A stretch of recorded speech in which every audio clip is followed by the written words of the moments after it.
Assalamualaikum Ustaz. Waalaikumsalam warahmatullahi wabarakatuh. Maaf sebelumnya, saya terjebak. Ada pula main jebak-jebak. Saya terjebak dalam dosa LGBT. LGBT. Lesbi, gay, biseksual, transgender. Sebenarnya saya pengen berubah, tapi pasangan saya mengancam mau menyantet, mau mendukunin saya. Dosamu sudah bertambah. Pertama, kau LGBT tak mau berubah. Yang kedua, kau percaya pula sekarang sama dukun. Jangan percaya sama dukun, saudaraku. Ini pasangan LGBT-mu ini kau lepaskan. LGBT setan umat Nabi Lut, berhenti. Kalau dia tetap mengancam, nih Pak Kapolsek ada. Habis acara ini jumpai saya, biasa kenalkan sama Pak Kapolsek. Macam-macam dia, kita habisin. Kalau dia nanti menyantet engkau pakai dukun, kau baca Qul Huwallahu 3 kali, Qul A'udzu Falaq sekali, Qul A'udzu Binnas sekali, Al-Fatihah sekali, ayat kursi sekali, hembuskan ke tapak tangan, sapu ke muka, ke kepala, ke badan. Sebelum tidur malam, habis sholat subuh pagi, berkawan sama majelis ta'lim, banyak-banyak berzikir. Bismillah, ku sebut nama Allah. La yadurru ma'asmihi syai'un fil ardi wala fis sama. Kalau sudah ku sebut nama Allah, tak ada yang bisa memudaratkan, baik di bumi maupun di langit. Dekati pengajian ustaz-ustaz, hadiri pengajian qari-qari, perbaiki tahsin bacaan Al-Quran, dekatkan diri pada Allah. Insya Allah kau akan selamat dunia, selamat akhirat. Amin. Jangan takut saudaraku, jangan kau takut pada pasanganmu yang jahat itu, jangan kau takut pada dukun santetnya. Semuanya akan kita habisi, sama dukun-dukunnya, sama jin-jinnya, sama hantu-hantunya sekalian. Takbir. Kalau kita merasa kecil, setan itu besar. Kalau kita bertakbir membesarkan Allah, setan itu mengecil sampai sebesar lalat hinggap di ujung hidung. Itu hadis Nabi. Tasahara syaitan, setan mengecil hatta tasira ka'annaha dzubabah, sampai dia sebesar lalat. Makanya kita selalu membesarkan takbir. Lari setan tunggang langgang lintang pukang. Saya punya anak perempuan umur 10 tahun kelas 3 SD, sudah balik. Bagaimana dengan umur yang kecil itu sudah menanggung dosa-dosanya Ustaz? Motivasi yang bagaimana mengarahkan yang baik untuk anak saya? Rufi'al qalam an thalathatin. Ada 3 yang penanya tidak mencatat. Ini kertas amal, ini pena mencatat. Tapi ada penanya menggantung tidak mencatat. Anis sabi hatta ya'talim, anak kecil sampai akil balik. Anin naim hatta yastaiqis, orang tidur sampai bangun tidur. Anil majnun hatta yafiq, orang gila sampai sembuh. Anak ini 10 tahun. 10 tahun. Oh kok cepat sekali Pak Ustaz? Dalam fikih perempuan maaf cakap paling cepat menstruasi 9 tahun. Laki-laki kena faktor makanan, kena faktor pergaulan, kena faktor tontonan, maka ini tanggung jawab kita. Kira-kira mana yang lebih besar tanggung jawabnya? Emak saya terhadap saya atau emak-emak sekarang terhadap anak-anaknya? Ibu-ibu sekarang tanggung jawab lebih besar. Maka anak ini bawa ke masjid, surau langgar musola, tamat nanti dia SD masukkan pesantren. Sekarang kontrol, masuk ke kamarnya, tengok tontonannya, tengok bacaannya. HP-nya hanya boleh buka jam sekian. Kau dari jam sekian sampai sekian belajar, HP tak boleh. HP simpan. Iya mak, buka pintu, tengok dia sedang belajar. Buka pintu belajar. Rupanya HP digantungnya pakai tali. Asal mak datang naik ke atas. Ada orang ngirim videonya ke saya. Ibu dapat juga. Sama senasib kita. ada pelaksanaan senam sehat yang sering diadakan di tempat umum, terbuka. Ditonton mayoritas pesertanya ibu-ibu. Bagaimana hukumnya Pak Ustadz? Ini bukan senam sehat, ini senam sakit. Karena instruktur yang di depan itu pakai baju sempit. Pegawai yang menengok di belakang laki-laki jantan, hanya bergoyang kepala aja nengok. Teng, teng, teng, teng, teng, teng, teng, teng, teng. Makin senam makin sakit, badan sakit, utak sakit. Menengok instruktur senam, meleleh air liur. Menengok bini, meleleh air mata. Hai kepala dinas, hai pejabat kantor, perlu kusampaikan pada kalian semua, bawalah instruktur senam laki-laki untuk laki-laki, perempuan untuk perempuan, pakai training menutup aurat, bajunya longgar. Berapa lama kau jadi pejabat? Kau akan dituntut di hadapan Allah SWT. Sudah kusampaikan ya Allah. Nanti kalau ditanya di padang mahsyar, kenapa kau kepala dinas, kepala badan, kepala kantor membiarkan pegawai matanya liar menengok instruktur senam? Karena Ustadz Somad tak pernah nyampaikan. Sudah kusampaikan. Potong nanti videonya pendek, like and share, kirim ke kepala dinas, kepala kantor. Ustadz tak takut kalau mereka tersinggung marah. Apa ditakutkan? Marah dia sama saya, tak apa-apa. Nanti kalau Ustadz tak diundangnya ceramah, saya masih penuh sampai 2020.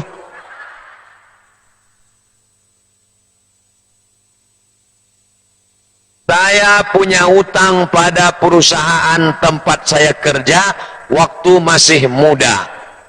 Oh, berarti apa kalau tua? Sekitar 15 tahun yang lalu. Sekarang perusahaan itu sudah tak ada. Saya takut Ustadz, hutang saya itu jadi dosa. Kemana saya bayarkan hutang saya ini? Kira-kira 15 tahun yang lalu berarti tahun 2004. Utang ibu 2004 itu berapa? 1 juta. 1 juta 2004 itu berapa gram emas? Sekarang kalau 1 juta berapa gram? 2 gram. Karena 1 gram 500.000. 15 tahun yang lalu tak sama. 20 gram. Banyak. Patoklah 2005 harga emas waktu itu 200.000 1 gram. Berarti kalau 1 juta 5 gram. Maka yang dipakai harga emas atau duit sekarang? Harga emas. Karena duit tak bernilai. Duit itu kertas, tak ada nilainya. Yang ada nilainya emas. Maka bayarlah 5 gram. 500, 1 juta, 1 juta 500, 2 juta, 2 juta setengah. Ambil duit 2 juta setengah, serahkan ke sekolah tahfiz Al-Bahjah untuk beli semen. Niatnya bukan niat sedekah, tapi mengembalikan uang umat kepada umat. Jangan pula nanti minta foto penyerahan bantuan. Foto, rupanya membayar utang. Niatnya bukan niat sedekah, tapi niatnya mengembalikan duit umat kepada Jangan bagikan ke adik, jangan bagikan ke mak. Dia tak boleh ke satu orang, tapi untuk lembaga umat. Pondok tahfiz ini lembaga umat. Tapi Buya Yahya biasanya yang begini-gini tak mau terima. Zakat dia tak mau terima. Kenapa? Dia takut anak-anak hafal Quran rusak. Kalau tak mau Al-Bahjah terima, serahkan ke fakir miskin, anak yatim, panti jompo, ke panti asuhan, serahkan. Tapi tanya dulu, kalau mau terima kasih, kalau tak mau serahkan ke yang lain. Ke Ustadz Somad, jangan, duit saya banyak. Sombong kali Ustaz. Bagaimana sikap ana menyikapi ikhwan yang ingin menjalankan sunnah Rasul? Mau bersunat dia, mau menikah, namun ikhwannya belum dikatakan calon imam yang baik. Namun ikhwannya bilang kalau ikhwannya mau berubah. Tolong pencerahannya Pak Ustadz. Saya tak bisa menjawab karena tak kenal saya mana orangnya. Tapi katanya dia mau berubah. Mau dia sebelum ini pakai celana pendek, mau dia pakai celana panjang. Sebelum ini dia tak sholat, mau dia sholat. Dia sudah mau berubah, itu sudah alhamdulillah. Mudah-mudahan dia termasuk pemuda yang hijrah. Nanti mudah-mudahan didoakan, suruh dia datang. Kalau memang kau jantan, kalau memang kau perkasa, bukan cuman pandai WA, bukan cuman pandai miss call, datang ke rumah, jumpai bapakku, pinang dengan bismillah dan segenggam berlian. Ustadz, saya dulu pernah tak boleh dibaca, kena sensor. Saya dulu pernah melakukan hubungan haram. Saya juga dulu gemar mengumbar aurat. Sekarang saya sadar dalam saya lakukan waktu itu adalah dosa. Sekarang saya niat hijrah semata-mata karena ingin mencari ridha Allah. Sekarang saya berpakaian menutup aurat. Tapi mengapa mereka memandang saya masih buruk di mata mereka, Pak Ustaz? Apakah Allah akan mengampuni saya? Innallaha la yaghfiru ayyushraka bihi. Allah tak mengampunkan dosa syirik. Wa yaghfiru ma duna dzalika liman yasha. Allah mengampunkan dosa selain daripada itu. Dosa hubungan tak baik, dosa membuka aurat, Allah mengampunkan dosamu saudariku, saudaraku. Adapun omongan orang yang tak berhenti, alah jilbabnya pencitraan, alah pura-pura aja, alah kepala bertutup hati berbulu. Jangan pedulikan. Anjing menggonggong kapilah. Jangan terlalu banyak mementingkan cakap orang sampai lupa pada tujuan. Engkau mau kemana? Mau ke Masjid Agung Batam. Kau mau kemana? Mau pengajian Al-Bahjah. Karena sibuk memikirkan cakap orang sampai habis pengajian baru sampai. Udah jam 10.30 baru sampai. Orang udah pulang. Kenapa kau lambat? Itulah gara-gara ngobrol di jalan tadi. Tujuanmu ingin mencari ridha Allah, tapi yang kau cari ridho Roma. Yang kau cari ridho manusia. Gara-gara mencari ridho manusia sampai tak sampai mencari ridho Allah. Ilahi anta maksudi wa ridhaka matlubi. Orang yang mengejekmu itu kau doakan saja dia supaya dapat hidayah. Semoga Ustaz selalu dalam lindungan Allah. Amin. Apa hukumnya orang tua perempuan merokok?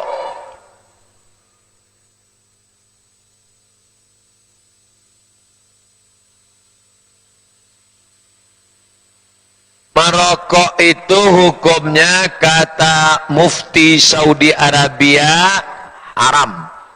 Kata Mufti Mesir Syekh Ali Jum'ah haram. Kata Muhammadiyah haram. Kata Majelis Ulama Indonesia haram bagi ibu hamil, ibu menyusui, orang tua renta khawatir mati pas sedang menarik mati. Bagi anak kecil. Adapun bagi orang yang sehat tak sampai haram tapi makruh. Hukumnya dua, yang satu mengatakan haram, satu mengatakan makruh. Nah, ibu tua mak kau tadi merokok, dia masuk kemana ini? Mungkin dia makruh. Mak, kenapa mak merokok? Macam makan jengkol aja nih, gitu dia. Bau mak, aku makan tembakau, kau makan petai, adik-beradiknya itu, kata dia. Tapi kalau bisa saya nasihatkan, hai bapak-bapak, ibu-ibu, berhentilah merokok. Duitnya itu disimpan bisa untuk kurban, bisa untuk, saya kan menyediakan lapangan kerja Pak Ustadz. Kalau saya tak merokok, berapa pegawai pabrik rokok yang berhenti? Tapi mudaratnya juga luar biasa. Dulu di bungkus rokok itu tertulis rokok dapat menyebabkan impotensi, keguguran kehamilan, dan penyakit. Dulu gitu lembut, sekarang berubah. Rokok membunuhmu. Nanti kalau tak berhenti juga keluar tulisan baru, mampuslah kau.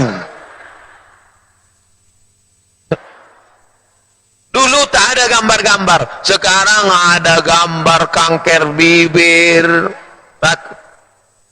Nah, rokok dapat menyebabkan impotensi, keguguran, kehamilan. Kok kenapa merokok? Tengok tulisan, rokok dapat.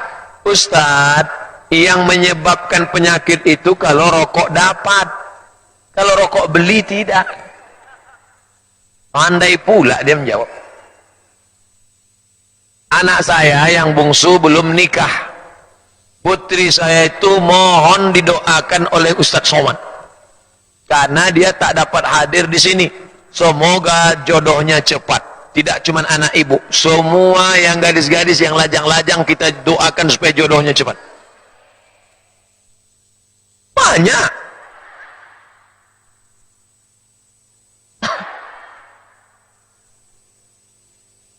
Itu yang menyaut amin tadi yang belum nikah semua tuh. Oh, banyak. Banyak Pak, sementara kita sedikit ini. Paksa 4 satu orang.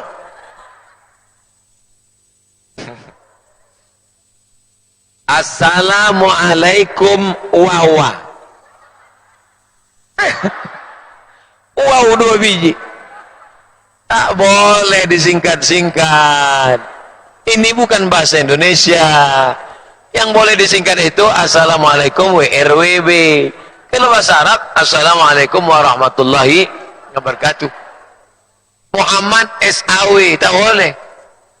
Kalau huruf Latin ya bahasa Arab Muhammad Sod tak boleh. Sallallahu alaihi, karena tulisan itu juga zikir, doa dan sholawat. Nih, Assalamualaikum wawa. Apalah salahnya tulis warahmatullahi wabarakatuh. Nanti saya khawatir kalau kau menulis Assalamualaikum wawa, yang membalas wawawa. Karena dia membalas waalaikumsalam warahmatullah, akan gawat kita itu. Asik main singkat-singkat aja. Semoga Pak Ustadz dilindungi Allah, amin, dimanapun berada. Pak Ustadz, saya salah satu orang tua yang anaknya mondok. Alhamdulillah. Ibu yang sudah memondokkan anak, berpisah dengan anak. Oh, dibuka kamar menengok tempat tidurnya, disapuan. Menengok bantalnya, oh nah.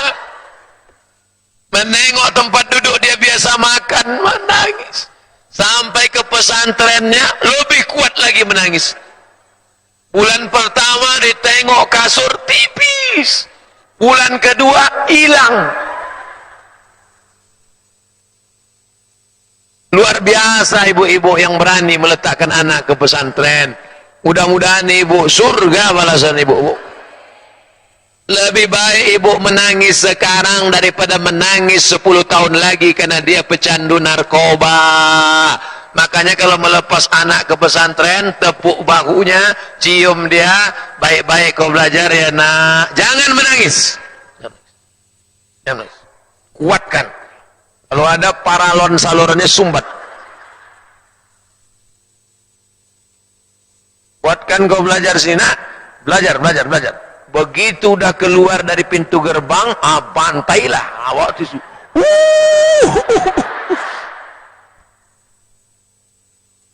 Jangan dilepas anak dengan tetesan air. 4 tahun saya di Kairo, 2 tahun di Maroko. Pekak telinga saya ini, tak pernah emak saya bilang rindu. Sekali pun tak pernah dia bilang aku rindu sama kau nak, tak pernah. Setelah pulang baru saya tanya, mak, aku 4 tahun di Kairo, 2 tahun di Maroko, kenapa mak tak pernah bilang rindu? Kalau ku bilang rindu, kau balik. Aku ingin kau tegar menjadi anak laki-laki. Aku ingin kau menjadi anak yang laki-laki gagah perkasa. Sekarang banyak anak laki-laki melo. Orang melotot toga, kau laki-laki. Sebenarnya Eke perempuan. Cuman terjebak di tubuh laki-laki. Ngantuk kan kepalanya. Didik dia menjadi anak laki-laki yang perkasa. Takbir. Dah, jelas?